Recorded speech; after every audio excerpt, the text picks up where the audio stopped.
Okay, comrades, we're going to start, so if we can settle down and quiet down. Shh.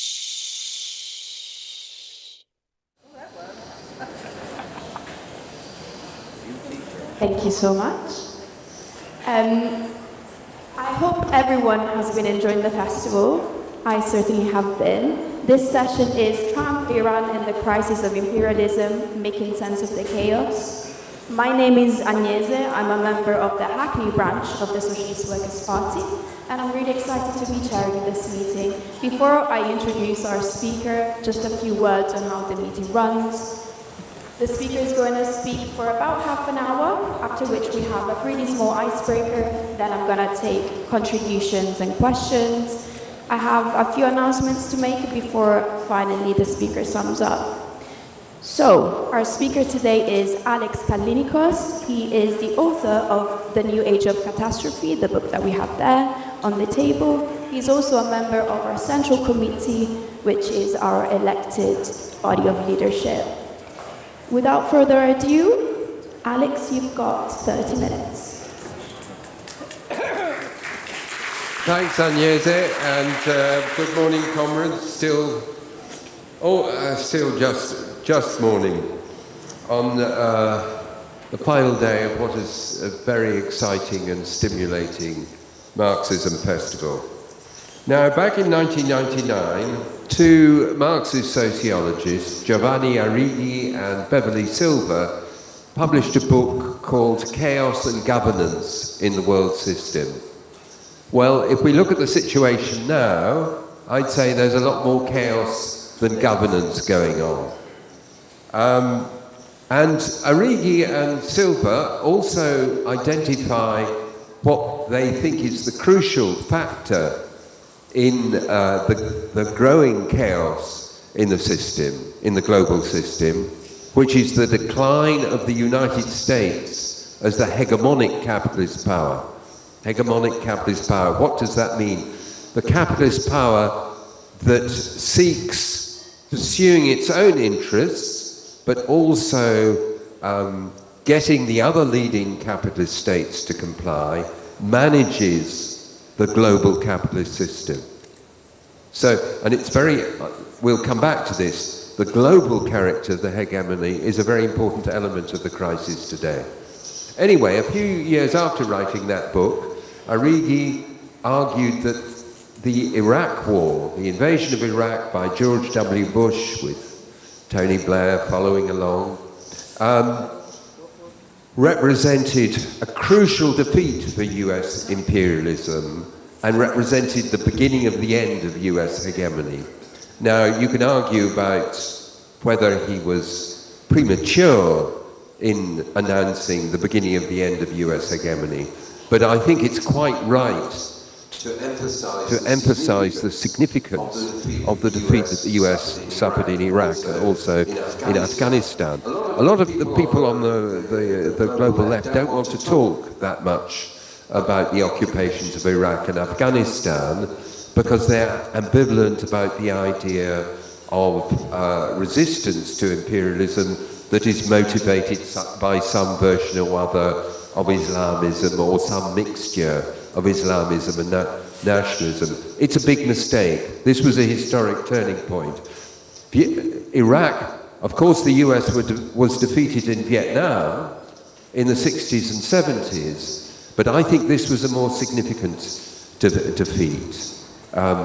In particular, because when the US was, fled from Saigon, as it did a little over 50 years ago, it didn't have a rising peer competitor, a capitalist power capable of challenging US hegemony. The Soviet Union, US rival in the Cold War, was itself declining. This time, there is a serious peer competitor in the shape of China.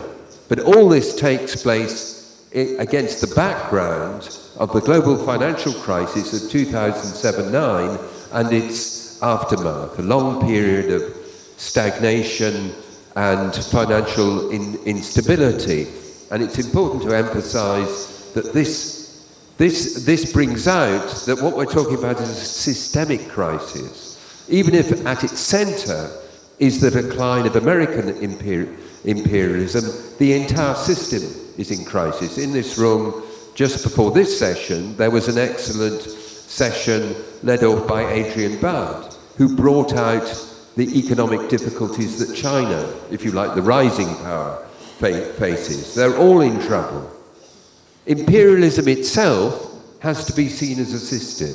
It's not just about one big power dominating and bashing everyone else, although there's, as we know, a lot of bashing that's going on. It's a system of major capitalist powers competing with each other in order to be able to dominate and exploit humankind. And now, the present inter-imperialist struggle has reached an advanced stage. Just in the Financial Times today, the main headline is about China buying up mines all over the world. So it has privileged access to the key minerals, the key strategic minerals that are particularly important in using and developing the advanced technologies of today, AI, etc., etc., etc. And there's a more minor story which says that the European Union has decided, for strategic reasons, to create a stockpile of these minerals. You can bet that the EU will be much slower and less efficient than China in doing this, but nevertheless, this shows the level of anxiety about rival powers. You know, we're not now in the world that was supposed to exist with globalization, where you can get whatever you need just if you've got enough money to pay for it. No, access to key resources is becoming tied up with the geopolitical and military power of different states. And we're seeing an accelerating arms race, which is particularly evident in Europe, with the NATO decision to adopt a 5% share of GDP for defence spending by the different European states. Now, where does Trump fit into this situation? It's very tempting, particularly because Trump is such a weird person, to focus on the question of personality. But I think it's foolish to reduce what I think we have to call Trumpism. You know, we're talking about a political movement with different leaders and to some extent competing ideologies within it, and I'm going to try to say something about that. It would be a mistake to reduce Trumpism to the man himself, because he, as the president of the dominant imperialist power, is responding to the same problems, and he faces the same dilemmas as his predecessors. So if you look at Biden, Joe Biden, his predecessor, Joe Biden was already aggressively moving economically and geopolitically to isolate China. All sorts of measures, banning exports of chips to China, etc., etc., putting massive subsidies into the development of American manufacturing industry, and so on and so forth. But broadly, he operated within the classic strategy of US imperialism since the Second World War, which is to brigade together the other leading liberal capitalist states into a bloc that follows American leadership and guidance, and to brigade, in this context, to brigade them against China and Russia. But if you look at the detail of Biden's policies, he did quite a lot to undermine the global free trade order. Sanctions don't really fit very well with free trade. Export bans, like the bans on chips, but also, people don't talk about it much, but the World Trade Organization. The World Trade Organization was essentially a project of US imperialism that started in the 1940s, but was partially aborted then, but was consolidated in the neoliberal era to create a set of institutions that would force open countries' markets, in particular to US companies, but also those of the other leading capitalist powers. Now, Biden stopped the WTO working by blocking the appointment of new judges on its ultimate court of appeal. In other words, the US was, under Biden, was sabotaging its own creation. I mean, this is remarkable. Trump never liked the WTO, but at least he was consistent, but the so-called liberal internationalists were already undermining it.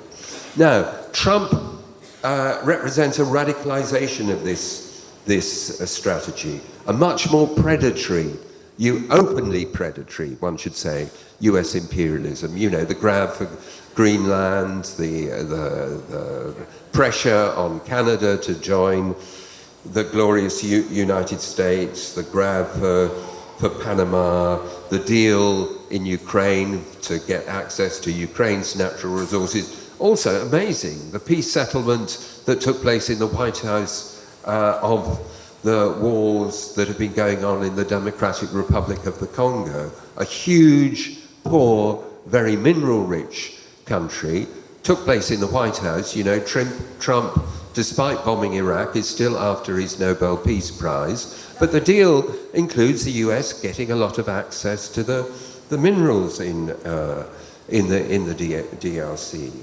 Now, his tariff policy is a mess. I mean, Rob Hoverman did a very good meeting on tariffs and so on yesterday, and you know, one of the things that comes out is the incoherence in many ways of the policy. But at least one version of the policy, which has been articulated by Stephen Miran, who is the chair of Trump's Council of Economic Advisors, argues that tariffs can be used to bind a limited number of, if you like, loyal compliance states to the US. You get tariff concessions, and in exchange, you burden share. In other words, you increase your defense spending and seek to reduce the load on the United States. Who is the main candidate to play that role of a loyal and rewarded ally? It is, of course, the hapless, useless Keir Starmer. He's mug enough to fall for this stuff. Like previous administrations, Trump is trying to focus on China. That's the rationale, or one rationale, for the settlement that he's trying to seek with Russia over Ukraine. Rubio, his Secretary of State, says it doesn't make sense to have both China and Russia, both nuclear powers, locked in opposition to the United States. So let's try and separate off Russia. Not working very well so far, one has to say. I mean, this doesn't involve just giving a free pass to Putin, but it's clear from the NATO summit that the Europeans are going to be left to concentrate on deterring Russia by increasing their military spending. Again, a project that I think is not very, very viable. But in more fundamental ways, I mean, it's quite significant that Putin has, essentially refused to go along with the US proposals. I expected him to want to make a deal over Ukraine as a way of getting access to the global system in a way that Russia has been partially excluded since the invasion of Ukraine, getting rid of the sanctions, being able to take joint initiatives with the US. I think that's his long-term goal, but I suspect he thinks that they can seize more territory from Ukraine if they carry on the war for a bit. But let's see whether I'm proved right or wrong. But the biggest difficulty that Trump faces is to do with the US being the globally hegemonic power. If you're the global hegemon, you have to exert influence in all regions, but that is a drain on your own resources. British imperialism faced this in the 1930s. The British Empire was at its greatest extent because the US had stepped back from involvement in global politics after the First World War and so on. It was Britain that still was trying to play the hegemonic role. What that meant was, as the 30s went on, Britain was faced by a challenge from Germany in Europe, challenge from Italy in the Mediterranean, and a challenge from Japan in Asia. And so its resources were incredibly stretched. US imperialism is much stronger than British imperialism was at its height, but it's facing a version of that problem. So Obama, before Trump, tried to pivot to Asia and pull out of the Middle East, or limit involvement in the Middle East. Trump is imitating him, but as Obama failed, so has Trump. So after all this talk, which was very important to winning the two elections he won, that, you know, no more forever wars, no more waste of American lives and money in, you know, the Middle East, etc., etc., he bombards Iran. And when you ask why he did that, it's because he faces the same kind of dilemma that Biden did. What we've seen very clearly since October 2023, that Israel, the US's key regional ally, and it's key partly because of the formidable military capabilities that Israel has built up with US help, but also because Israel has nowhere else to go. You know, if you take the Saudis, for example, okay, you know, they rely heavily on the US for military support and all that kind of thing. But the US isn't the only option, as China has started to, well, China is now the biggest buyer, the biggest importer of Gulf energy, and the Saudis, you know, forgotten their objections to communism and so on and so forth as devout Muslims, and are now, you know, drawing closer to China in various ways I don't have to talk about. There's a degree of maneuvering by Israel, but when push comes to shove, they need the underpinning of US military and financial power, because they're in a region which, to be honest, detests them and are deeply opposed to the state of Israel, even if they make deals and collaborate and all that kind of thing. So since the 7th of October 2023, Israel has been pursuing a policy of crushing all resistance, all threats to Israeli security, as they put it, through extreme violence. The genocide in Gaza, the beginnings of a genocide on the West Bank, the assault on Lebanon, the decapitation of Hezbollah, and most recently the attack on Iran. In the absence of an attractive alternative, the US has gone along with this policy and facilitated, of course, it with massive flows of weapons and technical expertise and intelligence and so on. Trump has continued this general policy, but he surprised Netanyahu by trying to get a nuclear deal with Iran, to stop Iran developing nuclear weapons, reversing his previous policy. When he was last president, he tore up the nuclear deal that Obama had made as a result of Netanyahu's lobbying. Now he's trying to recreate Obama's deal or something like that. Netanyahu, I think, tried to sabotage this by creating a fait accompli, by mounting the attack on Israel. That doesn't, sorry, Freudian slip, on Iran. When I say that Netanyahu had the initiative, that doesn't mean that Trump didn't know, and it doesn't mean the Pentagon didn't help Israel in the attacks. But I think Trump was hoping to use the attack to get a deal with Iran. But he tries. But the use of the bunker busting bombs, these horrible 30,000-pound bombs of which US bombers dropped a couple of dozen on Iranian sites and the cruise missiles that also fired at those sites. Those were intended to stop the war quickly with a clear victory. That's what Trump was trying to do.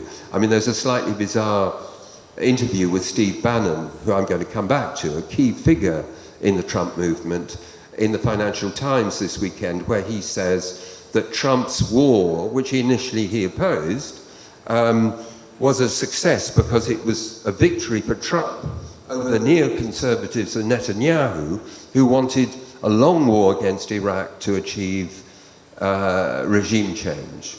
You know, maybe that's true. Maybe that's what Trump was trying to do. But mentioning Trump, sorry, not mentioning Trump, mentioning Bannon is an encouragement to look a bit at the quite complicated coalition that Trump presides over, because he's brought together traditional business Republicans who just want tax cuts and deregulation. And if the price of tax cuts is squeezing the poor, they're not going to cry.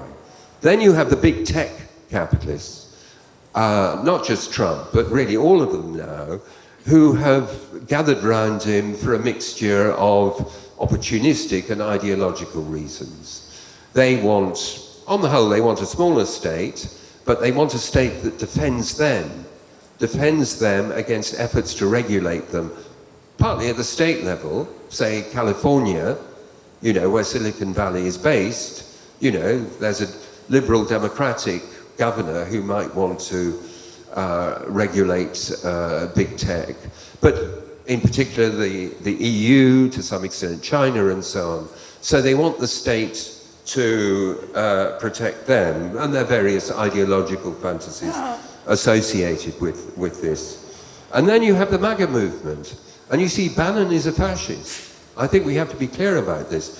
Bannon is a very clever but very nasty fascist. He wants Trump to suspend habeas corpus, protection against arbitrary arrest, and deport 11 million so-called illegal migrants. He's pursued a kind of fascist entryist policy. You know, he's building a fascist movement within the framework of the Republican Party. There are all sorts of divisions in this coalition. You know, Bannon wants to tax the rich and is opposed to the cuts in Medicaid. He hates Musk. Well, we've seen what Musk has thought about Trump's big, beautiful bill, the tax cuts, and so on and so forth. He also opposed the tariffs because he's a global capitalist, and you know, if you impose tariffs, his biggest factory is in China. You know, it completely disrupts his model. And Trump's, the cuts include cuts to the government subsidies on electric vehicles and so on that Musk has been making. I only read about it today. Huge amounts of money out of it. It's what keeps keeps Tesla solvent, those subsidies, and how he uses them. Now, Trump is a clever politician who tightly controls his base, and I think he'll see Musk off his America party. But it doesn't mean he's all-powerful. He's backed down. He backed down in the face of the bond markets. The market in US treasuries, US government bonds, is essentially the underpinning of the global monetary system. It isn't gold that underpins that system anymore. It's US treasury bonds. So when they get their serious selling of those, then the US state is in trouble. And that's why Trump deferred the implementation of the tariffs. He's faced with serious resistance from other sections of capital.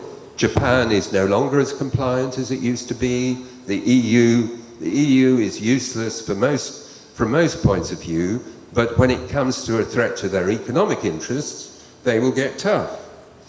Now, how much time have I got left? 7 minutes. Let's see if I can manage it. This brings me to something about Trump which is his relation to the society of the spectacle. There's this little book that was written by a French Marxist, Guy Debord, in the 1960s, called The Society of the Spectacle. And the opening paragraph says, "The entire life of societies in which modern conditions of production reign announces itself as an immense accumulation of spectacles. Everything that was directly lived has moved away into a representation." Now, Debord was talking about post-war capitalism. You know, he was talking about TV, movies, photo magazines and things like that, and the way in which everyday life becomes pervaded with images. Now, we've gone a long way since that with the development of the internet, smartphones, social media. The spectacle has become something we keep in our pockets with our smartphones. Now, Trump is a master of social media.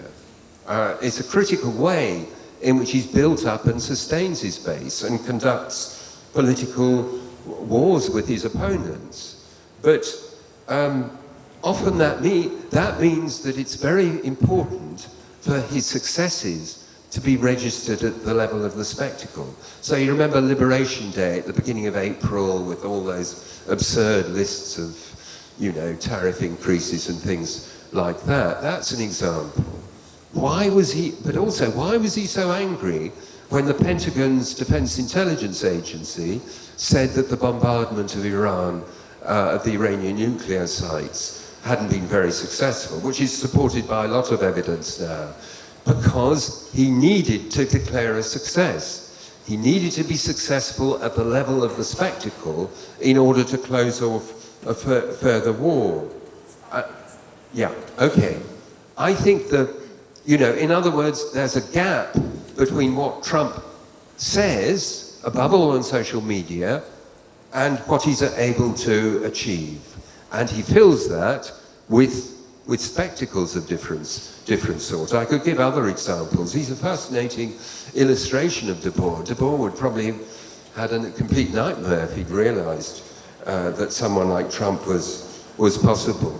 I think the gap between the spectacle and reality is one reason why Trump launched the ICE raids, the anti-migrant raids, for example, in Los Angeles. There's also an element of spectacle there. Look, you know, we are beginning to address the migrant problem. I don't think they have at all. I mean, I think it's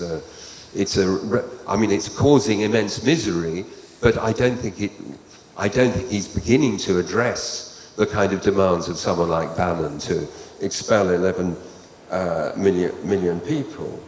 But so I think this ingredient of Trump's production and manipulation of spectacles is an important element to how, the way he functions as a political leader. And it's, you know, I hate Trump, but it's important to understand how dangerous enemies operate. And this is part of the picture. And in one way, there's a degree of reassurance here that he isn't that successful. So he has to cover it up with bluster and images and so on and so forth. But of course, the inter-imperialist conflicts that underlie all this aren't primarily at the level of spectacle. What we have is a fierce struggle over access to resources, as I described early on, and we have an arms race that is very threatening. I mean, one of the many horrifying things about the war against Gaza in particular, but also against Lebanon and Iran and so on, is it gives you a glimpse of just how destructive and how cruel and how savage modern weapon systems are. You know, you get sometimes extraordinary images of them hitting and so on and so forth. But these are terribly cruel and destructive weapons, and our ruling classes are accumulating more and more of them. And we have to understand that ultimately Trump, hateful though he is a symptom. He's a symptom if symptoms can do this, that plays an active part. He's not just a passive effect of what's going on, but nevertheless he is a symptom of this destructive imperialist system. Our responsibility, not just on our own, but with many other people around the world, is to build a global mass anti-imperialist movement that targets the system that has produced a monster like Trump and many other monsters around the world, as we know. And I think it's becoming clear, with nearly 2 years of this horrible genocidal war against Palestine, that in many ways the movement of solidarity with Palestine is the beginning of this anti-imperialist movement, a movement that sees what's happening in Palestine as an example of what this imperialist system will inflict on many more of us if we let it.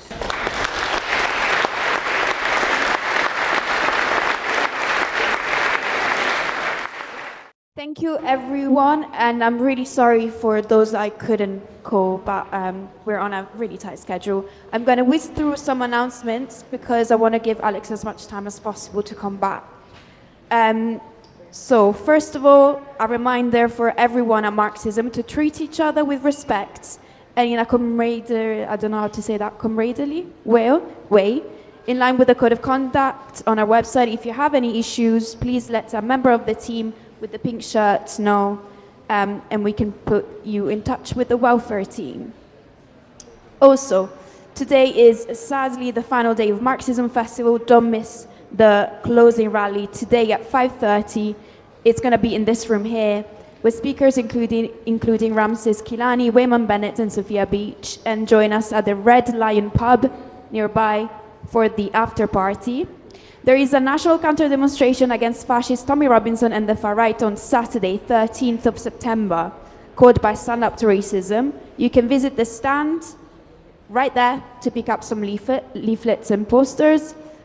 And lastly, do not forget to please support Bookmarks. It's the best and biggest socialist bookshop in Britain.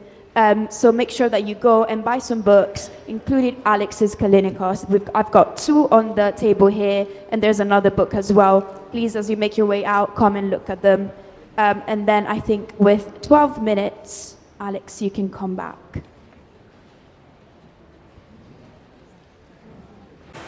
Okay, thanks a lot, Agnese, and thanks a lot, comrades, for very interesting discussion. Lots of points made. I want to start with Maxine's question about could the US kind of drop Israel for Iran. I think it's difficult for the US to drop Iran. To drop Israel.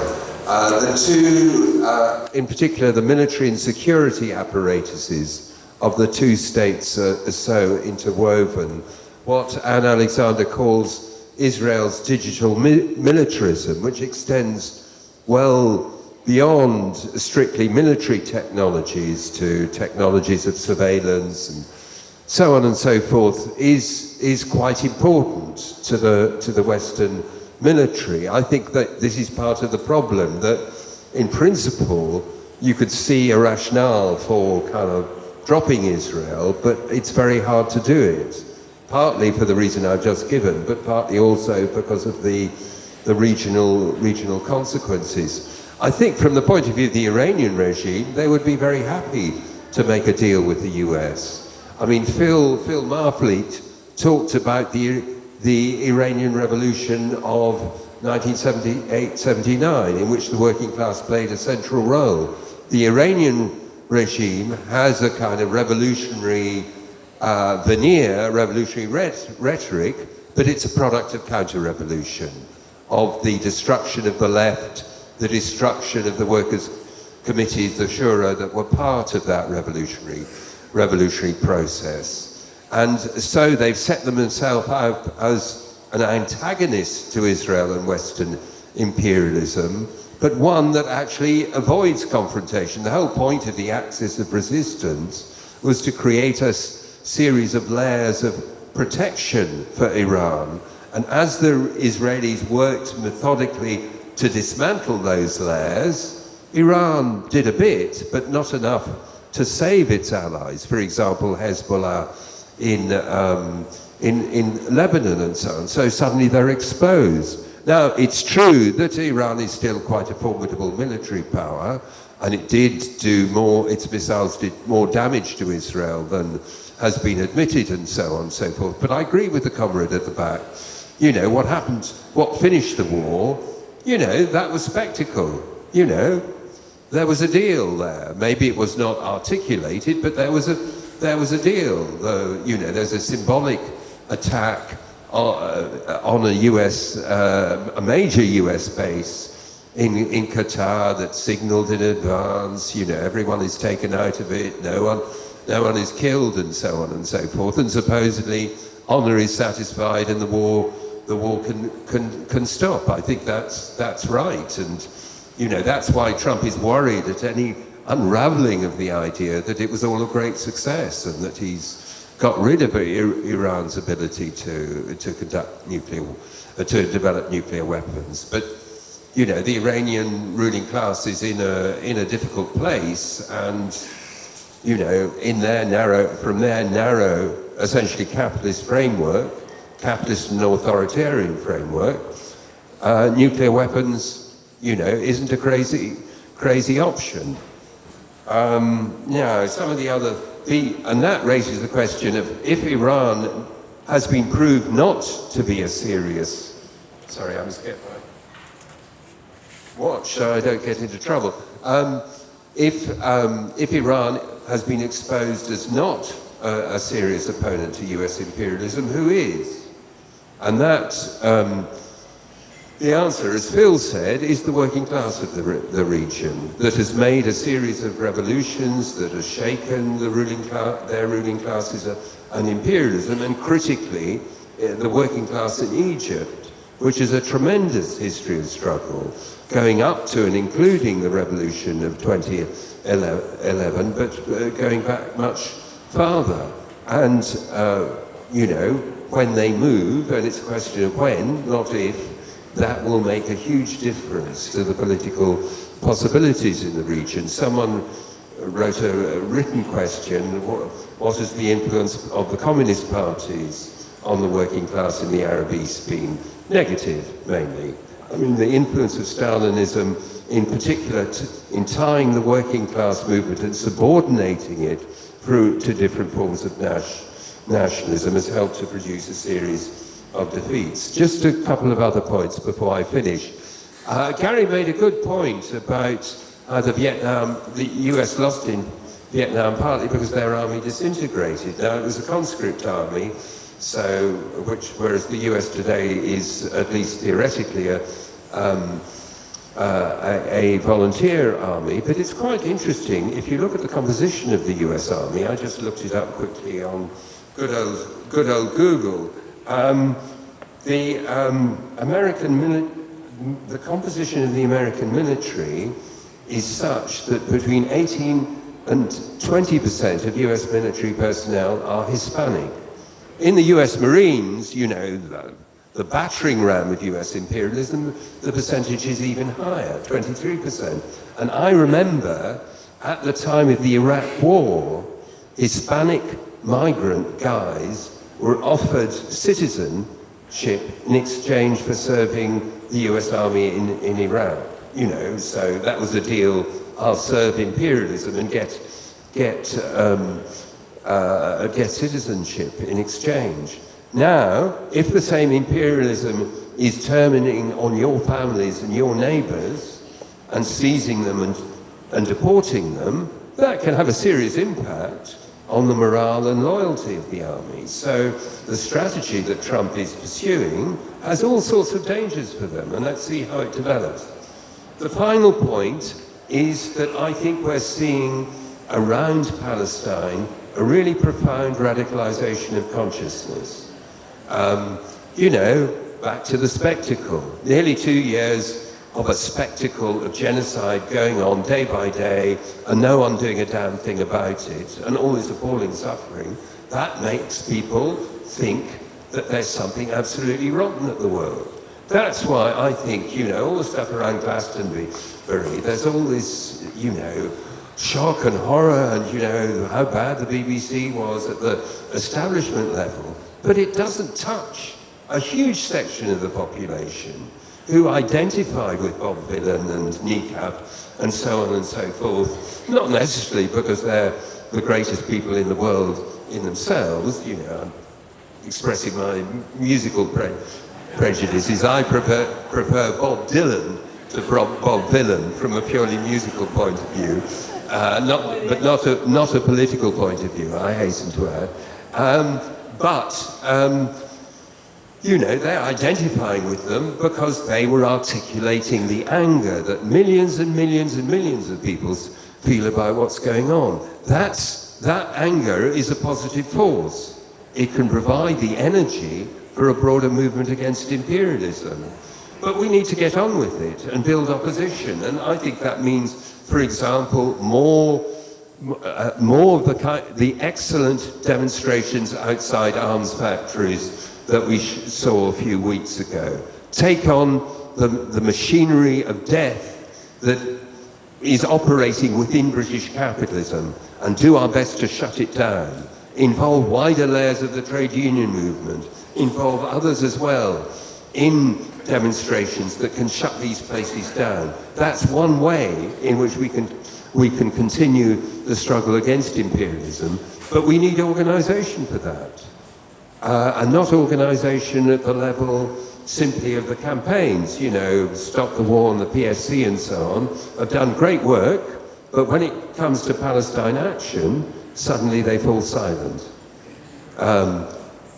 That's the truth, regrettable though it is. And you need an organisation of revolutionaries who is against the system and will give unconditional solidarity to those who are defying the machinery of murder. And this is that's the kind of organisation we're trying to build in the Socialist Workers' Party and the IST more generally. So the international socialist tendency, like Katrin and Andy talked about. So please, if you agree with what we want to do, join us.